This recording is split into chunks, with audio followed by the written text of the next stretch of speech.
Good news, good news. Welcome back to Why Hope, the video series that explores reasons for hope in our day. We are now in the third week of Advent and the third week of our Advent season.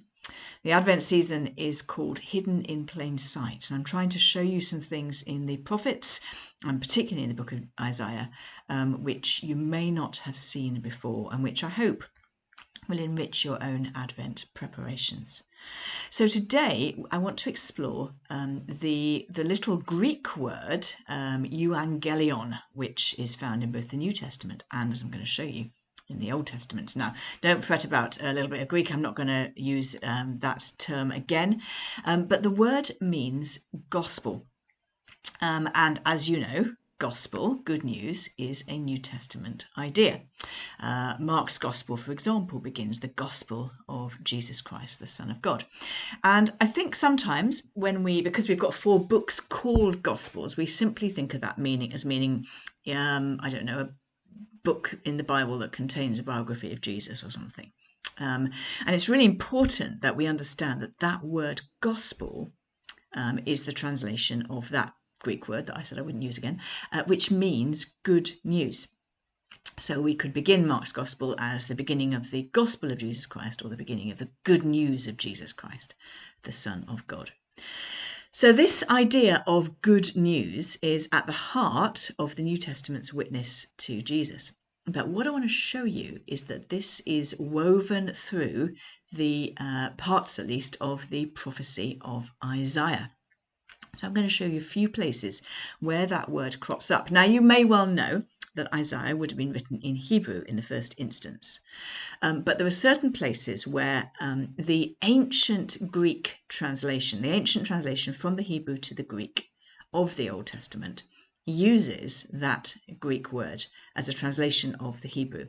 And that shows us, that indicates to us, it's a really helpful clue to show us where Isaiah is speaking about good news in the way that the New Testament writers picked up. I hope that makes sense. So I'm going to take you to some prophecies, probably many of them, I think it's 3 or is it 4.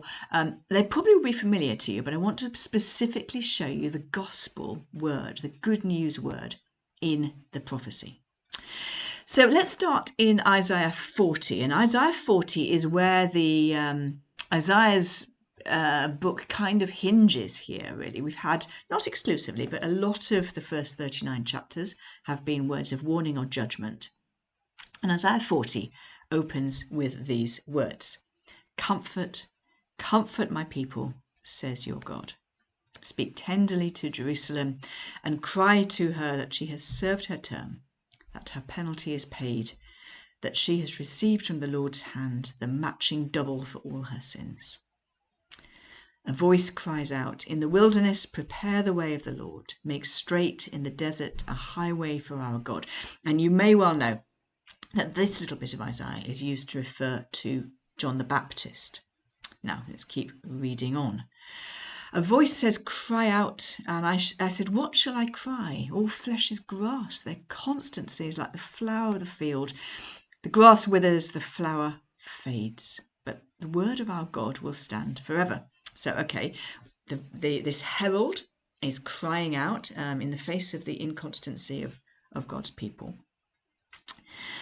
Reading on, "Get you up to a high mountain, O Zion, herald of good news. Lift up your voice with strength, O Jerusalem, herald of good news. Say to the cities of Judah, here is your God." Here is the gospel word in verse 9 twice. Get up onto a high mountain, herald of gospel, gospel teller. Lift up your voice with strength, Jerusalem, gospel teller. What's the good news? Behold your God. See, the Lord God comes with might, and his arm rules for him. And he will feed his flock like a shepherd. He will gather the lambs in his arms and gather them into his bosom and gently lead the mother sheep.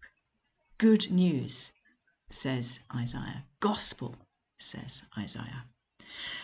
Now let's skip on to Isaiah 52, another very well-known section, especially if you know the old worship chorus. I think it was Graham Kendrick. I remember singing it a lot when I was a teenager. How beautiful upon the mountains are the feet of the messenger who announces peace, who brings good news, who announces salvation, who says to Zion, your God reigns. So this verse, again, it's slightly obscured in the English translation, but it contains this gospel phrase, gospel word, twice. How lovely on the mountains are the feet of the messenger who announces peace. So just pause there for a second, because I have to say that when someone has run for a long way, their feet usually are not considered beautiful. They're probably bruised, they're probably smelly, they're probably swollen, and they might be bleeding. This is generally not what we would consider beautiful feet, but Isaiah says the feet of the messenger who brings this message should be considered beautiful, who brings good news, who brings good news of salvation, who says to Zion, your God reigns. And then what is the content of this message, apart from the fact that your God reigns, which I guess summarizes it? The Lord has comforted his people. He has redeemed Jerusalem. He has bared his holy arm before the eyes of all the nations, and all the ends of the earth shall see the salvation of our God. Here is the gospel word within the Old Testament prophecy.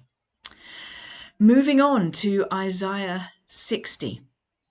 A remarkable section. I was just rereading it a moment ago in preparation for this video, and I was struck again by how remarkable it is.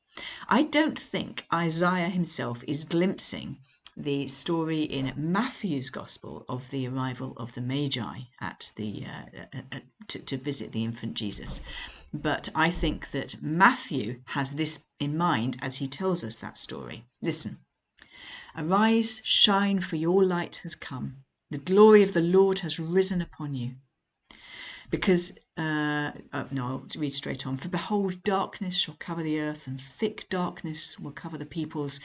But the Lord will arise upon you, and his glory will be seen upon you. And nations shall come to your light, and kings to the brightness of your rising. The wealth of the nations shall come to you. A multitude of camels shall cover you. They shall bring gold and frankincense, and shall bring good news, gospel, the praises of the Lord. It's beautiful, isn't it? How these wonderful promises are spoken. These promises are wonderful in their own terms, but the fact that they are spoken with this particularly special word, this gospel word, which points forward to Jesus. And then we can look back and understand the ministry of Jesus even better through reading the prophet Isaiah. One more, and this is the passage from Isaiah that Jesus used to refer to himself at the very beginning of his ministry, as Luke tells the story. Isaiah 61. The Spirit of the Lord God is upon me, because the Lord has anointed me. He has sent me to bring good news, to bring gospel to the oppressed, to bind up the brokenhearted, to proclaim liberty to the captives, release for the prisoners, to proclaim the year of the Lord's favour, which is Jubilee language, the day of vengeance, or perhaps justice of our God, to comfort all who mourn. And Jesus reads this and says, this has come true today in your hearing. Here he is, the bringer of good news, the one who will not just proclaim it, but will enact it, will make it happen. This is the gospel of Jesus Christ, and you read it first in Isaiah. Here's another reason for hope.